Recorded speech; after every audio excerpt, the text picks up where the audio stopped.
Friends, greetings to all. My name is Ihor Havryshchak. I am pleased to welcome our guest, Boris Aronstein, expert and professor at Kennedy Western University in the United States. Boris, good evening. Good evening. Boris, now first of all, of course, I'd like to ask you about Trump's latest statements, another ultimatum from the 47th President of the United States to the Kremlin and Putin. But this time it's not another 2 to 3 weeks and 50 days, but he's reducing the 50 days to 10 or 12 days.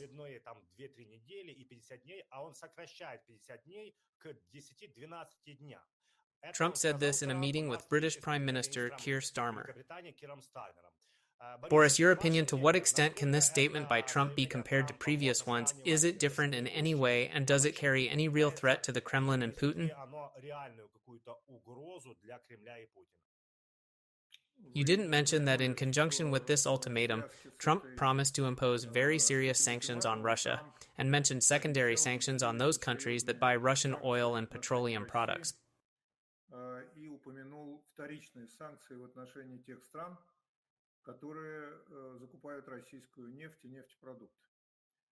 Direct sanctions against Russia are not very productive, because Russia's exports to the United States are $3 billion, and perhaps the only component that I know firsthand, because of my work in this field, is titanium, which is essential for American airplanes.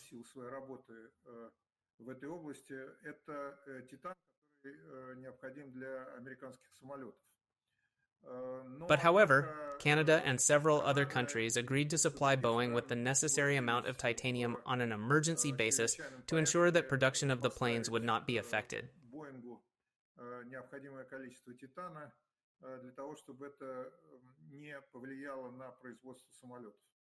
As for secondary sanctions, this is certainly a serious threat if the United States does use them. Mr. Puri, India's oil and gas minister, has already spoken and said they will prepare for it. He did not name new sources for India, but the ownership structure of, for example, their largest refinery is being changed so that even the very name of Rosneft is gone from the owners.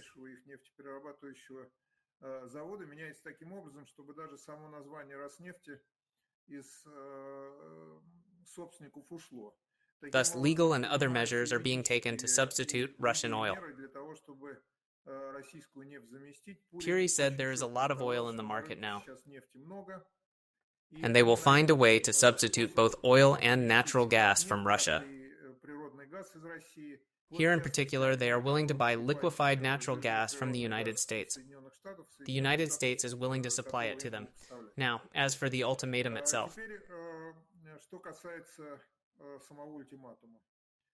Trump is a showman after all. He went to Scotland. He golfed with Starmer. They were satisfied with each other. Trump needed a good picture. Trump made this statement. I think 12 days will pass and Trump will ask, "Did I say that?" They'll ask him at the next press conference and we'll be back to 50 days again.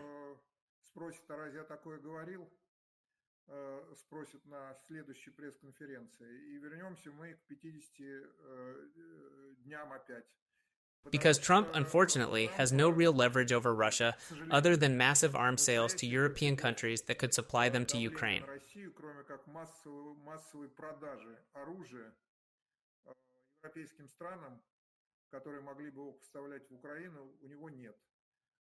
Patriots, it's been 2 weeks since the first ultimatum, almost 2 weeks. 10 days, so there's 40 days left. Where are these patriots? It is still unclear whether they came to Ukraine or not. 17 batteries of patriots. It only takes one battery of patriots to defend one medium-sized city or even maybe a slightly larger one, Odessa for example, but they are still not there. And so, Russia continues to bomb peaceful cities and nothing changes yet.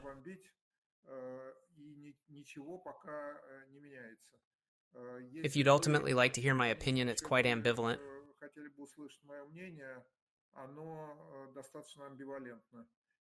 Unfortunately, Trump, both on tariffs and on the war in Ukraine, his position is very ambivalent.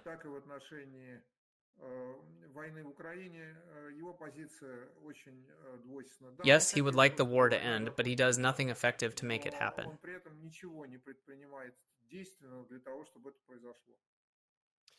Boris, I'd also like to mention here the deal agreement between the European Union and the United States of America, which clearly states including Trump speaking and Ursula von der Leyen.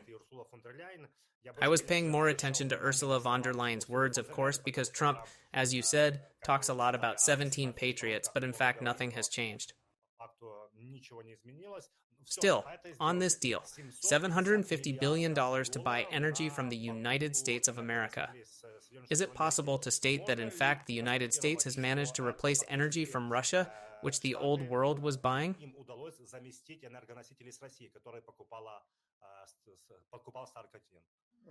This is really a huge amount of money, and really the United States has mobilized its export capabilities to both reduce the deficit in trade with the European Union and somehow politically change the picture of the European Union's dependence on Russian energy.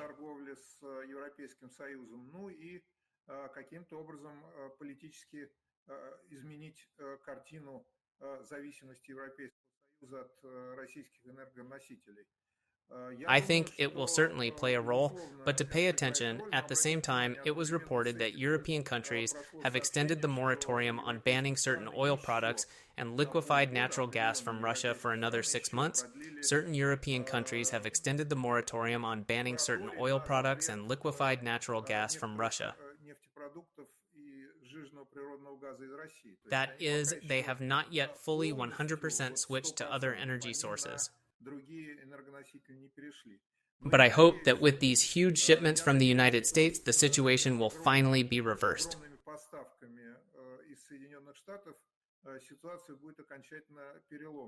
If, again, we take the composite result, if everything that Trump said is realized in connection with his ultimatum, then, of course, Russia is going to have a hard enough time.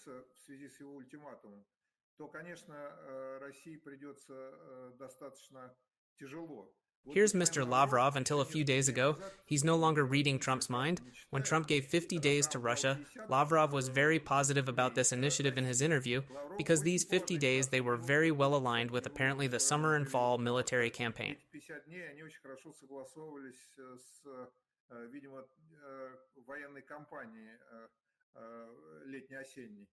12 days is certainly not agreed upon, if, again, all of this is put in place, but you see, Trump leaves no written trail.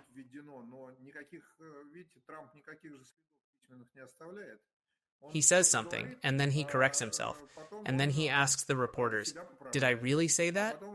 Therefore, if all of this is realized at the same time, Russia will certainly have a very difficult time.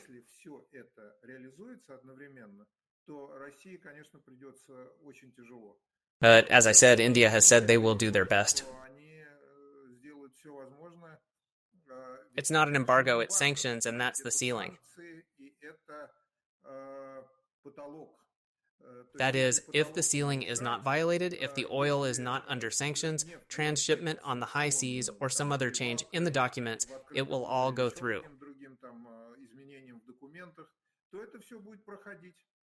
And the embargo, as you understand, Russia has 1,200 kilometers of water border. It is not Iran with the Strait of Hormuz. You can't block it. So the main thing here will certainly be secondary sanctions against countries that buy Russian oil.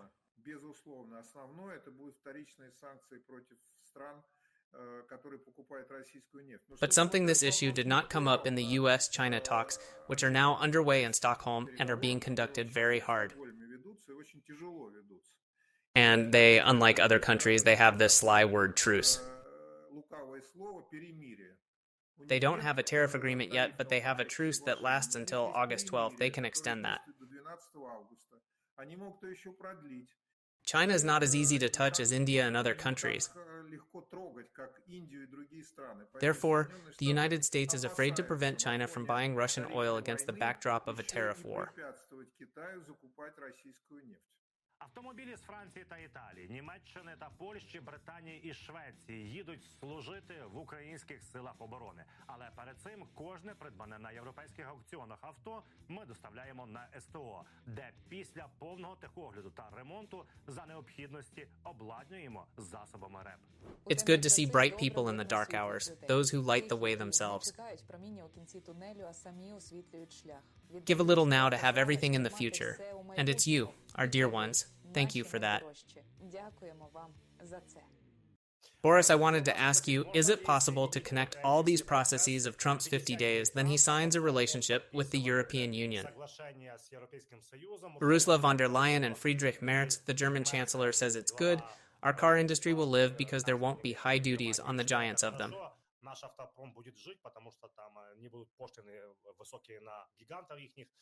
Trump realizes that he has a deal with the EU.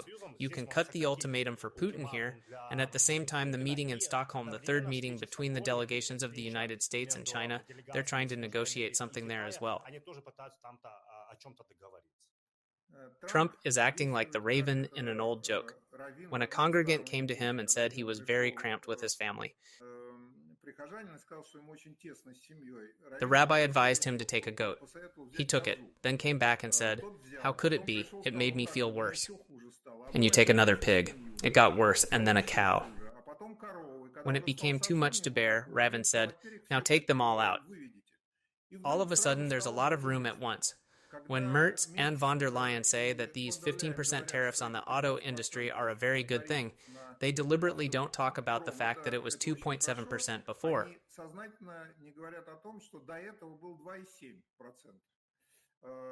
And brands like Audi, for example, and Volkswagen will have to pay $1.5 billion extra a year for these tariffs.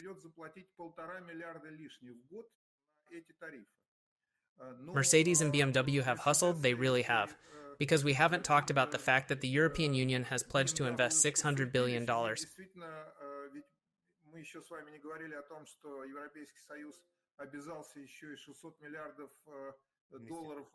And what is an investment? It's building factories to produce the cars. Here's Mercedes, and basically those Mercedes that run in the United States, they're made there. So they're not subject to tariffs. So it seems to me that Trump, to put it wisely in the case, developer-wise, did the right thing.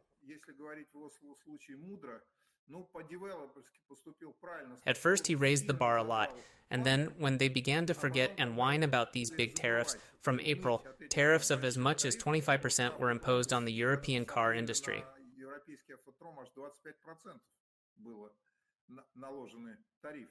And when they were reduced to 15, everyone breathed a sigh of relief. But for steel and aluminum, which goes for the cars, the tariffs remained at 50%.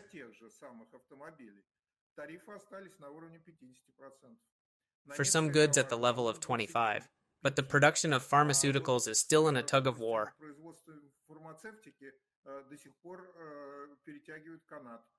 But apparently 15% tariffs will also be imposed on them too.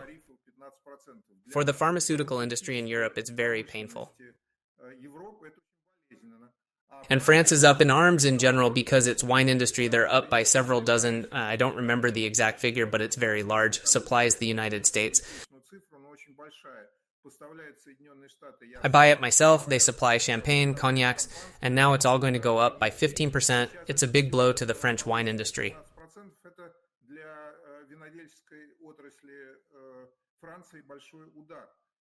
Not coincidentally, you might say so, the French president has matched the recognition of a Palestinian state with a tariff war between the United States and virtually the entire world, including the European Union.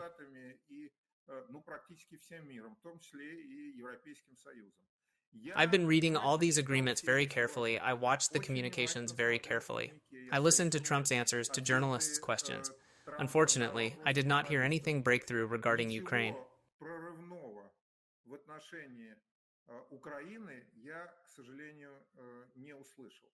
But I heard one thing like this. The European Union froze, I think, 1.7 billion euros after unrest started in Ukraine over the subordination of these anti-corruption agencies directly to the Zelensky administration.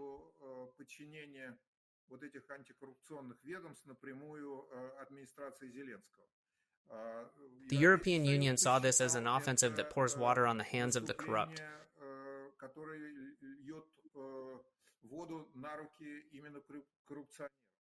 And you, probably being in Ukraine yourself, you are aware that for the first time in 3 years of war, demonstrations against the government of Ukraine began, where all sorts of reshuffles immediately took place.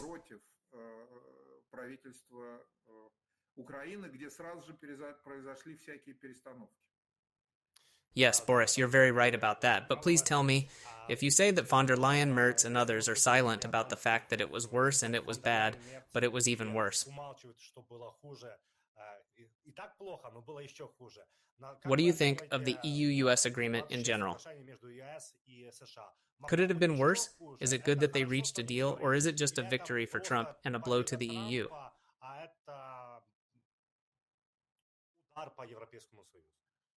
Trump broke them over his knee and first raised the bar completely unthinkable, then gave them a few months to whine and lowered that bar.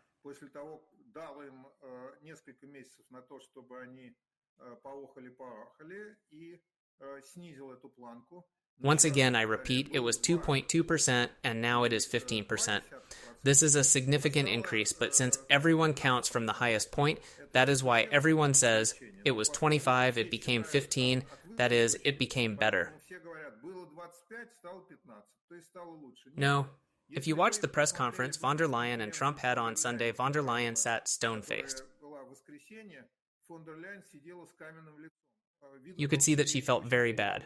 Mostly only Trump spoke, and the questions, by the way, were asked only to Trump. That's a pretty heavy burden for Europe, but certainly it's better than if what Trump announced in April, those tariff levels would have remained in place.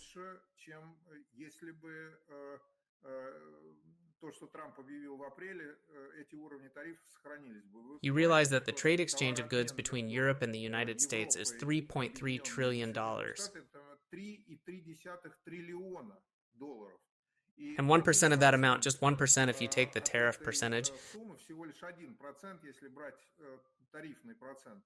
that's $33 billion. And here, look, from 2.2 to 15, 7 times.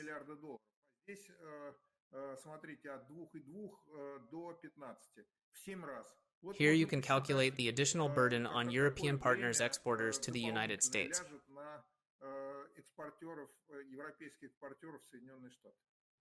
Boris, I have a question then.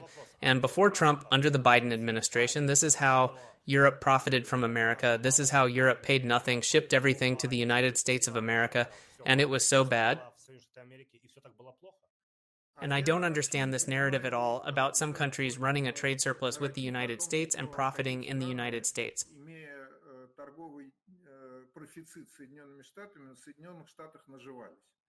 Look, there's trade. You sell something, another country buys something.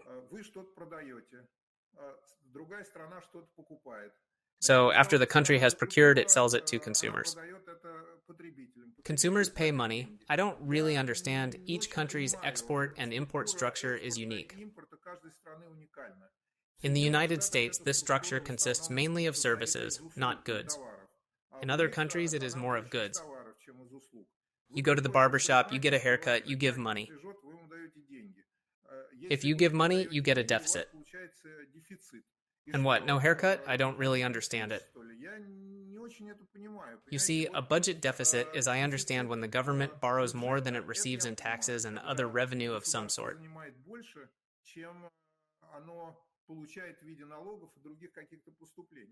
And when the country has $1 trillion domestic national debt, that's what I think needs to be addressed, and trade deficits are neither good nor bad. It's a reflection of the different structure of exports and imports, that's all. So, this narrative that Trump is repeating, of course, with members of his administration, it has no economic basis. That's my point. And where does that lead in the United States? Somehow, I don't believe it. I understand that Trump wants to saturate the United States of America with production, enterprises, but it is very expensive, and then everything will be many times more expensive than it was before this policy of the White House. And already the United States, people who have their own homes and have to constantly maintain those homes, fix the water system or the electrical system or whatever.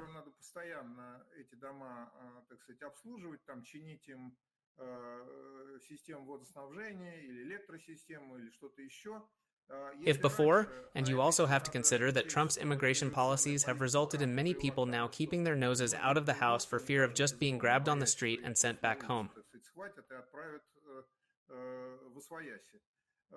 So, whereas a plumber or electrician used to come in and say, "This job will cost you this number of dollars," now he says, "I'll do the work. My hourly rate is $200.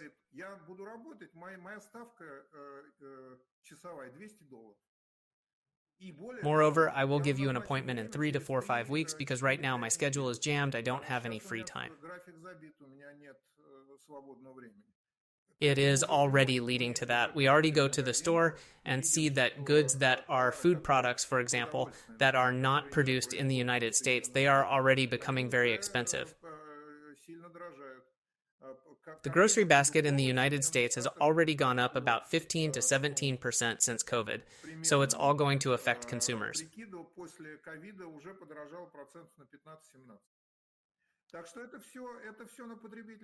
And does the consumer understand all of Trump's policies? Or even if you take his electoral core, it's still all for Trump. He's done the right thing. It has to be tolerated. Or do they already understand to some extent the fallacy of maybe Trump's choice as President of the United States of America? There's an old saying, friendship is friendship, but money apart. When it comes to one's own wallet, each person starts making the decision for themselves. But you see, we have to take into account the following. We cannot take into account only consumption. We have to take into account the tax sphere as well. Trump has actually cut taxes related to selling, buying securities there, and actually middle-class payroll taxes have gone up.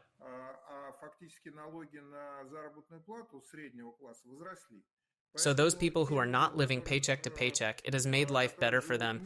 He increased the threshold after which they start paying inheritance.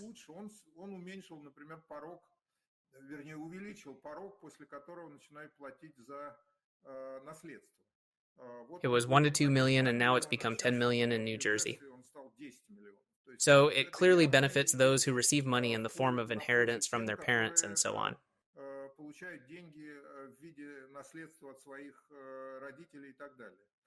And the people who work and don't make very much, who he has largely taken away from Medicare because they are now required to work.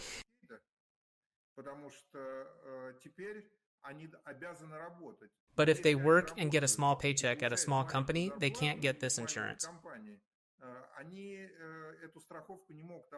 The company can't get it, they don't have the money to do it. They can't get group insurance, which means they can't get individual insurance. That's why 17 million new Americans went uninsured. So it all has to be considered as a whole. On the other hand, the housing market has gone up tremendously. And if you have one place to live and another place to rent, you will be on the plus side. Trump, what's the deal? His followers, they are people who, although there are a lot of blue-collar people among them, they are people who are still pursuing the American dream.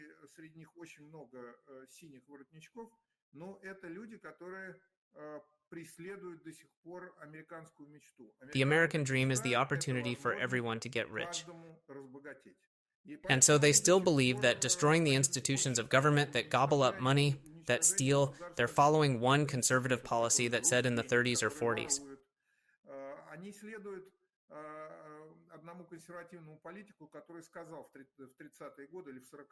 He said there should be so much government in the United States that it could be drowned in one bathtub. This, in fact, is what attracts them a lot. You see, there is a very large number of people who think that if a neighbor has a cow, it would be good for them to have a cow. And most people think that if a neighbor has a cow and I don't have one, it would be better for him not to have one.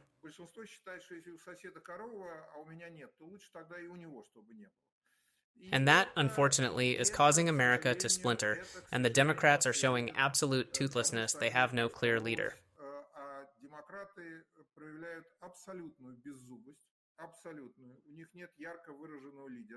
Trump is a fierce leader. The Republican Party is no longer called the Republican Party, it's Trump's party. It's 100% his. I can't recall a time in American history of the 20th and 21st century when one man could psychologically and legally hold one of the two leading parties in the United States for 10 years.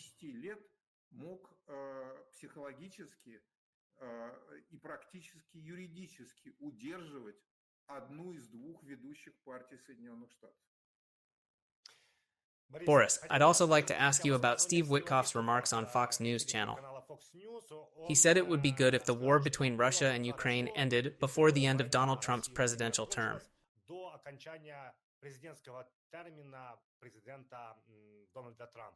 How much do you think this is a shift in Witkoff's position? How much is he backpedaling? Because he's flown 4 times to Russia before, met with Putin 3 times in Moscow, once in St. Petersburg. I take it nothing has been agreed upon, including the Middle East.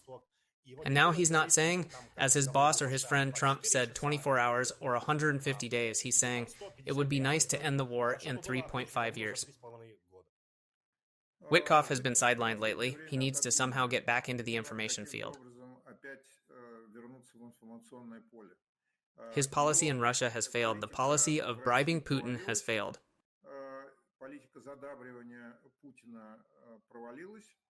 Politics in the Middle East has pretty much failed too, because Hamas isn't even going to give up the bodies of the remaining hostages.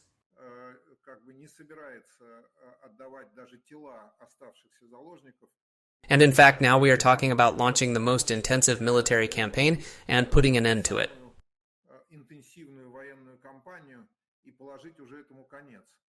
So it seems to me that both Trump and his cronies, they need to be in the information field from time to time. You can't seriously say that it would be nice for the war to end. It's been going on for 3.5 years so that it can go on for another 3.5 years and end. I personally would not make such a statement.